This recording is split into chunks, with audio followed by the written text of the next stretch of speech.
नमस्कार, आप देख रहे हैं डीडी न्यूज़। मैं हूं आंचल गुलाटी गुंबर और मनी मंत्र के एक और अंक में आप सभी का बहुत बहुत स्वागत है। हर अभिभावक का सपना होता है कि उनके बच्चे पढ़ लिख कर अच्छी नौकरी करें और बेहतर तरीके से परिवार की देखभाल। लेकिन कई बार पर्याप्त धन न होने की वजह से कुछ अलग कारणों से बहुत से छात्र पढ़ाई आगे पूरी नहीं कर पाते। लेकिन भारत सरकार ऐसे होनहार छात्रों की मदद करती रही है और कई ऐसे प्रोजेक्ट्स को एग्जीक्यूट कर रही है जिससे छात्रों को उच्च शिक्षा मिले, अवसर मिले। शिक्षा ऋण यानी कि एजुकेशनल लोन एक छात्र के उच्च शिक्षा से जुड़े खर्चों को कवर करने की मदद करता है। लोन में बड़े कॉलेजेस की ट्यूशन फीस, उसके जो हॉस्टल फीस है, यहाँ तक कि जो उसकी किताबों की लागत है, लैपटॉप, परीक्षा और पुस्तकालय शुल्क भी शामिल होता है। छात्र चाहे तो किसी भी कोर्स को करने के लिए इस लोन को ले सकता है। तो आज के इस मनी मंत्र में एजुकेशनल लोन पर रहेगा हमारा खास फोकस और सवाल करने के लिए आप नंबर पर कॉल कर सकते हैं। नंबर्स हैं 23387031 और दूसरा नंबर है 23097670 और हमारे साथ एक्सपर्ट जुड़ेंगे जो हमें एजुकेशनल लोन से जुड़े तमाम जो हमारे सवाल हैं उनके जवाब देंगे। लेकिन आगे बढ़ने से पहले ग्राफिक्स के जरिए आपको समझाते हैं कि आखिरकार एजुकेशन, शिक्षा का जो ये लोन है उसको लेने के फ़ायदे हैं क्या। क्योंकि देखिए, अगर आपको अपनी शिक्षा पूरी करनी है और उसके लिए आपको ऋण लेना पड़ जाए तो ऐसे में किस तरह से एजुकेशनल लोन जो है वो फ़ायदेमंद साबित होता है, हम ग्राफिक्स के ज़रिए आपको समझाएंगे। तो इस लोन की मदद से कोई भी छात्र अपने सपने को साकार कर सकता है। देखिए, आप हर किसी का सपना होता है बड़ा आदमी बनने का, तो शिक्षा लोन लेने का सबसे बड़ा फ़ायदा कि जो सपना आपने अपने करियर को लेकर देखा है वो पूरा हो जाए। समय पर अगर आप लोन का रीपेमेंट करते हैं तो जो आपका क्रेडिट स्कोर है वो अच्छा रहता है और आपको जो लोन की राशि है उसे लौटाने के लिए भी देखिए काफ़ी समय मिलता है। यानी कि आप नौकरी जब आपको लग जाए तो आप उसको लौटा सकते हैं और अन्य लोन्स के मुकाबले इस लोन पर जो ब्याज दरें होती हैं वो कम होती है अगर हम उसकी तुलना करें। तो ये बात हमने की कि शिक्षा लोन लेने के फ़ायदे क्या है। लेकिन अब हमें ये समझना होगा कि एजुकेशनल लोन आखिरकार कितने प्रकार के होते हैं, क्योंकि ये समझना भी ज़रूरी है कि हम किस चरण के अंतर्गत आते हैं। आखिरकार कितने प्रकार के एजुकेशनल लोन होते हैं ये भी हम समझते हैं ग्राफिक्स के जरिए, क्योंकि ये समझना ज़रूरी हो जाएगा। जैसे कि जब कोई छात्र किसी सरकारी कॉलेज, इंस्टीट्यूट जैसे कि IIT, इंजीनियरिंग, टेक्नोलॉजी आदि से पढ़ाई करके अपना करियर बनाते हैं या बनाना चाहते हैं, ऐसे लोन्स को करियर एजुकेशन लोन कहा जाता है। तो ये करियर एजुकेशन लोन हर कोई ले सकता है। वहीं अगर प्रोफेशनल लोन की हम बात करें तो प्रोफेशनल ग्रेजुएट स्टूडेंट लोन क्या होता है। जब कोई छात्र अपनी ग्रेजुएशन की पढ़ाई पूरी करने के बाद भी आगे पढ़ाई जारी रखना चाहता है तो वो इस लोन के अंतर्गत आता है, वो प्रोफेशनल ग्रेजुएट स्टूडेंट लोन ले सकता है। पेरेंट्स लोन, जब कोई गार्जियन या अभिभावक अपने बच्चों की पढ़ाई पूरी करने के लिए ऋण लेते हैं बैंकों से या संस्थान से, वो पेरेंट्स लोन है। यानी कि वो भी बच्चों के ही एजुकेशन के लिए इस्तेमाल किया जाता है। और अंडर ग्रेजुएट लोन जो है वो जब कि कोई छात्र अपनी स्कूल की पढ़ाई पूरी करने के बाद ग्रेजुएशन के लिए पढ़ाई जो है वो देश विदेश में करना चाहता है, वो उसके लिए जब लोन अप्लाई करता है तो अंडर ग्रेजुएट लोन इसी के अंतर्गत आएगा। तो किस तरह से ये जो लोन्स हैं ख़ासतौर पर एजुकेशन से जुड़े हुए हमारे शिक्षा स्तर को बेहतर बनाएंगे, इन तमाम सवालों पर और क्या है फ़ायदेमंद, इस पूरे लोन प्रोसेस के बारे में जानकारी देने के लिए बेहद खास मेहमान हमारे साथ जुड़ गए हैं। अनुराग दीप साहब जुड़े हुए हैं, फॉर्मर AGM है इंडियन बैंक के। अनुराग जी, आपका बहुत बहुत स्वागत है हमारे इस खास शो पर और सुबह सवेरे जुड़ने के लिए। पहला सवाल मेरा यही है कि उच्च शिक्षा के लिए जब हम बात करते हैं, एजुकेशनल लोन्स कितने सहायक साबित होते हैं और किन बातों को ध्यान में रखकर हमें ये लोन अप्लाई करना चाहिए।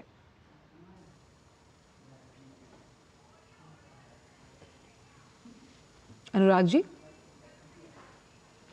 चलिए अनुराग जी से हम बात करने की कोशिश दोबारा करेंगे, लेकिन इस शो के ज़रिए जो फ़ोन लाइन्स हमने खोली हैं, हम चाहते हैं कि आप एजुकेशनल लोन से जुड़े तमाम जो आपके मन में सवाल हैं वो कर सकते हैं। क्योंकि बच्चों के सुनहरे भविष्य के लिए जब हम एजुकेशन की उच्च गुणवत्ता की बात करते हैं, शिक्षा की उच्च गुणवत्ता की बात करते हैं, उस लिहाज से ये जो शिक्षा ऋण है ये बेहद ज़रूरी हो जाता है। क्योंकि ये समझना कि ये लोन कौन ले सकता है, ये लोन कितने प्रकार के हैं और क्या क्या दस्तावेज़ों की ज़रूरत होती है, ये हम इस शो में आगे जानेंगे। अपने विशिष्ट मेहमान से भी करेंगे बातचीत, लेकिन वक्त एक छोटे से ब्रेक का है।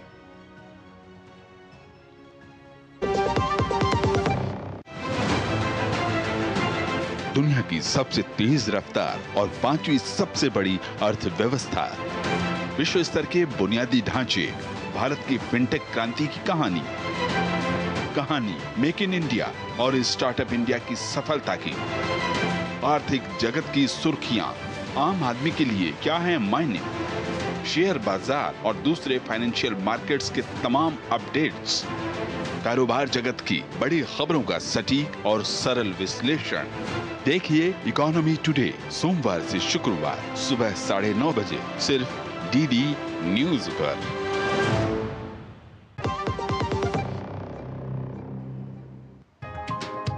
चाय की प्याली के साथ खबरों से भरी नई सुबह, देश की राजनीति, आम जन की कहानी, विदेशों की हलचल, कारोबार का गुणा भाग, खेल का मैदान, मनोरंजन और ज्ञान विज्ञान, विरासत और संस्कृति के साथ सेहत की बात और ग्लैमर का तड़का। सोमवार से शुक्रवार सुबह 8 से 9 बजे। सुकून से भरा नया सवेरा।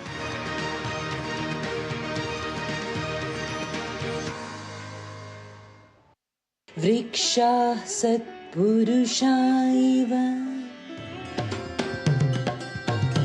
भूमिरापो नलो वायुः खं मनो बुद्धिरेव च अहंकार इतीयं मे भिन्ना प्रकृतिरष्टधा तदेवाग्निस्तदादित्यस्तद्वायुस्तदु चन्द्रमाः तदेव शुक्रं तद्ब्रह्म ता आपः स प्रजापतिः। यजुर्वेद के कितने ही मंत्र हैं जिनमें वनस्पतियां कैसे पोषित, पल्लवित और विकसित होकर आयुर्वेद के रूप में मिलता है और ऋषियों का संपूर्ण ध्यान वृक्षों के साथ चला जाता है। जीवितं जातं प्रकृतिरेव शरणं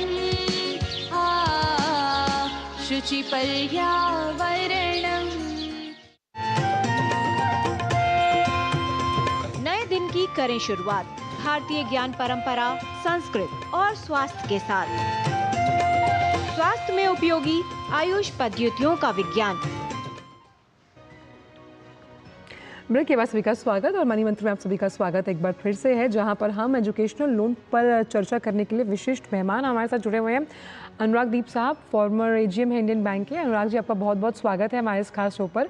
पहला सवाल यही है कि एजुकेशनल लोन लेने की जब हम बात करते हैं, किन कारकों को दिमाग में रखकर एजुकेशनल लोन लेने के लिए अप्लाई करना चाहिए बैंक्स के प्रति? हाँ, आपने बड़ा अच्छा क्वेश्चन पूछा है। इसमें सबसे इम्पोर्टेंट ये है कि जो स्टूडेंट है, स्टूडेंट शुड बी कॉन्फिडेंट कि हाँ, मैं जो है इस एजुकेशन लोन को लूँगा और मैं अपना जो प्रोफेशनल कोर्स है या जो दूसरे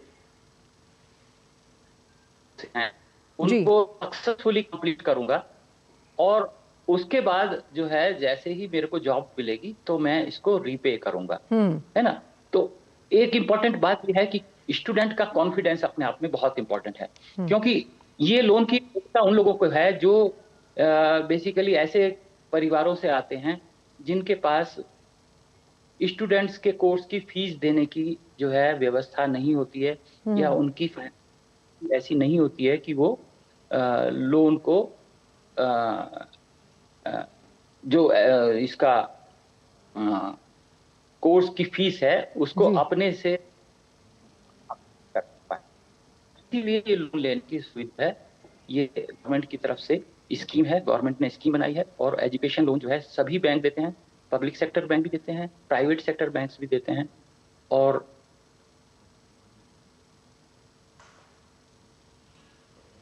जी जी जी हाँ, दीप साहब, खास तौर पर जब हम एजुकेशनल लोन की बात कर रहे हैं, इसमें किन दस्तावेजों की ज़रूरत पड़ती है? क्योंकि बिना दस्तावेजों के तो लोन अप्लाई करना बहुत मुश्किल होगा। तो जब कोई लोन के लिए अप्लाई करने जा रहा है तो उसको किस तरह की फाइल तैयार करनी चाहिए? जी जी जी, इसमें बहुत ही बेसिक डॉक्यूमेंट्स की ज़रूरत होती है। देखिए, सबसे पहली बात तो ये है कि स्टूडेंट्स जो है उसने जो जैसे मान लीजिए 10+2 कंप्लीट किया है, उसके बाद उसको प्रोफेशनल कोर्स के लिए लोन चाहिए, तो उसको 10th और 12th की मार्कशीट 10th और 12th की मार्कशीट अपनी सबमिट करनी पड़ेगी, अपना आइडेंटिफिकेशन अपना सबमिट करना पड़ेगा, और इसके अलावा जिस एजुकेशनल इंस्टीट्यूशन में उसका सिलेक्शन हुआ है तो वो सिलेक्शन का लेटर उसको सबमिट करना पड़ेगा। ये बेसिक डॉक्यूमेंट्स हैं जो उसको जरूरत पड़ती है। इसके अलावा लोन के अमाउंट के हिसाब से उसको जो है, अगर लोन का अमाउंट ज़्यादा है यानी कि 7.5 लाख या उससे ज़्यादा है, तो उसको फिर जरूरत पड़ती है कोलेट्रल देने की। तो वो उसके जो पेरेंट्स हैं उनको कुछ कोलेट्रल अरेंज करना पड़ता है। 7.5 लाख रुपए तक कोलेट्रल की भी जरूरत नहीं होती, इसीलिए और कोई मेजर डॉक्यूमेंट्स की रिक्वायरमेंट नहीं होती। दीप साहब, और ख़ास तौर पे कौन कौन से कोर्सेज हैं जब हम स्टूडेंट लोन की बात करते हैं, जो बच्चे चाहे ग्रेजुएशन के बाद या अंडर ग्रेजुएट के करने के बाद वो आगे ग्रेजुएशन करना चाहते हैं, प्रोफेशनल कोर्सेज, कौन कौन से कोर्सेज इसके अंदर कवर्ड रहते हैं? देखिए, इसमें सभी तरह के प्रोफेशनल कोर्सेज जो है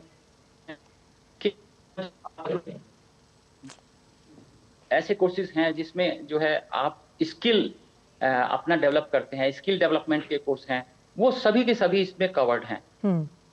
इवन हायर एजुकेशन किसी भी तरह का लेना हो हमें, वो सभी के सभी इसमें कवर्ड हैं। इसके लिए गवर्नमेंट ने एक जो बहुत अच्छा प्रयास किया है वो ये है कि एक पोर्टल बनाया है, विद्या लक्ष्मी पोर्टल।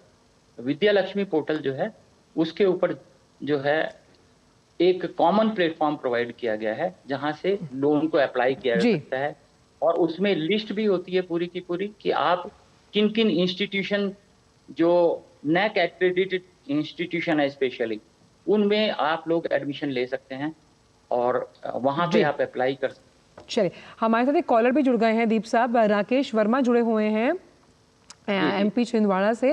राकेश जी, पूछिए सवाल। जैसे मार्केट से लोन लेना मैम, उसके लिए कैसा क्या प्रोसेस मैं जानना चाहता हूँ, मुझे लेना भी है। एक बार दोबारा अपना सवाल दोहराएं राकेश जी। लोन के बारे में जी, सवाल दोहराएं। कौन सा सवाल? आपको कौन सा लेना है राकेश जी? हाँ, आप किसके लोन लेना चाहते हैं? मार्केट से। मास्टर्स के लिए लोन लेना चाहते हैं? नहीं, बिजनेस करने के लिए, दुकान डालना, इलेक्ट्रिशियन है, किराना दुकान है, कपड़े की दुकान, कुछ भी ऐसा डाल सकते हैं तो मिलेगा। मैं इलेक्ट्रिशियन का अनुभव इनकी आवाज़, आई थिंक वो मास्टर्स के लिए बात कर रहे थे दीप। हाँ, बेसिकली इनका रिक्वायरमेंट एजुकेशन लोन का नहीं है और हमारा टॉपिक एजुकेशन लोन है। मुझे लगा उनको लगा शायद। अच्छा, एक चीज़ और मैं जानना चाहूँगी कि ख़ास तौर पर जब हम बात करते हैं, क्योंकि कोई भी बैंक बिना गारंटी के लोन नहीं देता, एज गारंटी क्या ज़्यादा इम्पॉर्टेंट रहता है? क्योंकि पेरेंट्स के पास एक बड़ा कॉर्पस अमाउंट बैंक अकाउंट में, या और किस तरह से हम गारंटी प्रोवाइड कर सकते हैं इतने बड़े अमाउंट को लेने के लिए जब हम बात करते हैं एजुकेशनल लोन की? देखिए, सबसे बड़ी बात यह है कि एजुकेशन लोन में 7.5 लाख रुपए तक जो लोन है, और मोस्टली जो अगर अच्छे इंस्टीट्यूशंस जो हैं उनमें जो है अगर बच्चा एडमिशन लेना चाहता है तो 7.5 लाख रुपए तक के लोन के लिए किसी भी तरह की सिक्योरिटी की आवश्यकता नहीं है जी। 7.5 लाख रुपए जो है, और एक चीज बच्चों को ये भी ध्यान में रखना चाहिए कि अगर ज्यादा लोन अमाउंट लेंगे तो इनिशियली जो उनका कैरियर है, उनकी जो जॉब है ना, उनको रीपे करने में ज्यादा दिक्कत आ सकती है। इसीलिए जो है उनको ये सोच समझ के एक डिसीजन लेना चाहिए कि वो लोन जो लें वो बेटर ये होगा कि कोलेट्रल की जरूरत ना पड़े उन्हें, उसमें वो उनका काम चल जाए। और फिर भी अगर उनको कोलेट्रल की जरूरत पड़ती है तो डेफिनेटली उनको अपने पेरेंट्स की हेल्प लेनी पड़ेगी। इस तरह की जो सिक्योरिटी उनके पास है, उनके पास कोई जमीन है, कोई मकान है, इसके अलावा जो है अगर उनके पास कुछ डिपॉजिट है, उसको वो एज जो है ना सिक्योरिटी जमा करा सकते हैं बैंक। दीप साहब, जब हम लोन पर इतनी अहम चर्चा कर ही रहे हैं, उस लिहाज से बैंकों का चुनाव किस तरह से किया जाए? क्योंकि आम तौर पर जो लोन दिए जाते हैं उससे कम ब्याज दरों पर एजुकेशनल लोन दिया जाता है, तो कई सरकारी बैंक्स भी हैं, प्राइवेट बैंक्स में भी हैं, तो ऐसे में बैंकों का चुनाव किस तरह के तौर पर किया जाए जो बेहतरीन विकल्प साबित हो बच्चों और अभिभावकों के लिए? देखिए, जहाँ बैंक की बात है तो बैंकों को, पब्लिक सेक्टर बैंक जहाँ तक है, पब्लिक सेक्टर बैंकों में जो है स्कीम और इंटरेस्ट रेट लगभग सेम है। तो जितने भी पब्लिक सेक्टर बैंक हैं, चाहे स्टेट बैंक है, कैनरा बैंक है, कैनरा बैंक जो है एक्चुअली बहुत इनकी एक स्कीम भी है गवर्नमेंट की, CSIS, central sector interest subsidy scheme, तो वो उसको भी वो लोग हैंडल करते हैं। तो किसी भी पब्लिक सेक्टर बैंक जो भी उनके पास हो, क्योंकि देखिए उनको ये भी देखना है कि उनको ज्यादा दिक्कत नहीं हो, जो भी उनके पास बैंक है, मेरा तो सजेशन यही होगा कि उन बैंकों के पास जाएं और वहां ले जहां पे इंटरेस्ट रेट बहुत ही जो है रीजनेबल है। और अगर आपका इनकम ग्रुप जो है अगर 4.5 लाख या उससे कम है, तो ये जो स्कीम मैंने बताई है इसमें इंटरेस्ट सब्सिडी भी मिलती है, इंटरेस्ट सब्सिडी का भी बच्चे फायदा उठा सकते हैं। दीप साहब, हमारे साथ एक कॉलर जुड़ गए हैं, भरत कुमार जुड़े हुए महाराष्ट्र से। भरत जी, पूछिए सवाल। सर जी, मैंने है ना मेरे बच्चे के लिए अंडर ग्रेजुएट लोन लिया था 7.5 लाख तक जी। तो मुझे अभी रीपेमेंट करना है जी। तो रीपेमेंट करने के बाद में उस लोन में मैंने सुना था कि जो इंटरेस्ट होता है वो इंटरेस्ट कुछ यानी कि माफ हो जाता है। सर, ये पूछ रहे हैं, इन्होंने अंडर ग्रेजुएट बच्चों के लिए लोन लिया था, ये कह रहे हैं कि रीपेमेंट करते वक्त इंटरेस्ट थोड़ा कम हो जाता है, तो उसके लिहाज में क्या किया जाए। और इससे जुड़ा एक मेरा भी सवाल ये है कि कई बार अंडर ग्रेजुएट कोर्स में अगर आपको लगता है कि ये अमाउंट कम पड़ रहा है, तो क्या लोन टॉपअप भी हो सकता है? हाँ, देखिए, पहले मैं आपके सवाल का जवाब दे देता हूँ जी। डेफिनेटली जो अंडर ग्रेजुएट कोर्स हैं उसमें अगर आपने लोन लिया है, उसके बाद आप कोई टेक्निकल प्रोफेशनल कोर्स करना चाहते हैं तो उस टॉपअप लोन भी मिलता है, लेकिन शर्तें डेफिनेटली ये होती हैं कि आप रीपेमेंट में रेगुलर हैं, है ना। कहीं भी जो बैंक की टर्म्स एंड कंडीशन हैं उनको आप जो है पूरी तरह से फॉलो कर रहे हैं। अगर फॉलो आप नहीं कर रहे हैं, कहीं भी कोई डिफॉल्ट आप कर रहे हैं, तो फिर आपको लोन मिलने में दिक्कत आएगी जी। पर जो ये क्वेश्चन है इसका ये है, देखिए कि रीपेमेंट ऑफ लोन जो है ना, रीपेमेंट ऑफ लोन और इंटरेस्ट जो है, इसमें आप ये मान के चलिए एज ए जो भी कोई स्टूडेंट है या उसके पेरेंट हैं, उन्हें ये डेफिनेट समझ लेना चाहिए कि जो उनको लोन दिया गया है वो लोन जो है उनको रीपे करना है विद फुल इंटरेस्ट। जो भी इंटरेस्ट उनको एप्लीकेबल है उसमें किसी या इस तरह की कोई बात कि मेरा लोन माफ हो जाए या मेरा इंटरेस्ट लोन हो जाए, ये ऐसा विचार जो है ये ठीक नहीं है, बच्चे के लिए ठीक नहीं है। क्योंकि देखिए आज की तारीख में क्या हो गया है कि आपकी क्रेडिट रेटिंग जो है ना, क्रेडिट रेटिंग जो है वो शुरू से ही आपके साथ जुड़ जाती है। अगर आप शुरू में ही बच्चे का अभी कैरियर शुरू हुआ है, उसी टाइम कोई डिफॉल्ट के बारे में, देखिए कोई भी लोन माफ होगा तो वो आपकी क्रेडिट रेटिंग को खराब करता है। और क्रेडिट रेटिंग खराब होने का मतलब ये है कि आपको जब जो है अपने कैरियर में, अपनी लाइफ में दूसरे लोन्स की जरूरत पड़ेगी, आपको लोन है वो मिल तो जाएगा, ऐसा नहीं मिलेगा, लेकिन उसमें आपको फिर इंटरेस्ट रेट ज्यादा देना करना पड़ेगा। सर ये है कि पहले दिन से ही ये मान के चलें कि हम लोन जो लिया है बिल्कुल उसका रीपेमेंट बिल्कुल टाइम पे होगा, ताकि आगे भी अगर लोन लेना हो तो क्रेडिट स्कोर अच्छा है। इंटरेस्ट में भी कोई छूट के बारे में जो है सोचना बच्चे के कैरियर के लिए खराब है। चलिए, है ना। बिल्कुल दीप साहब, बहुत बहुत शुक्रिया, आप इस शो पर आए, आपने अपने विचार इस मन से साझा किए, हमारे कॉलर्स के जवाब दिए, बहुत बहुत धन्यवाद डीडी न्यूज़ पर जुड़ने के लिए। तो मनी मंत्र में हमारी कोशिश होती है पर्सनल फाइनेंस से जुड़े तमाम सवालों के जवाब देने की। इस बार का जो विषय था वो स्टूडेंट एजुकेशनल लोन से जुड़ा हुआ था। आगे भी इस तरह के ही कुछ विषयों को हम उठाते रहेंगे, लेकिन फिलहाल इस खास पेशकश में इतना ही। दीजिए इजाज़त, नमस्कार।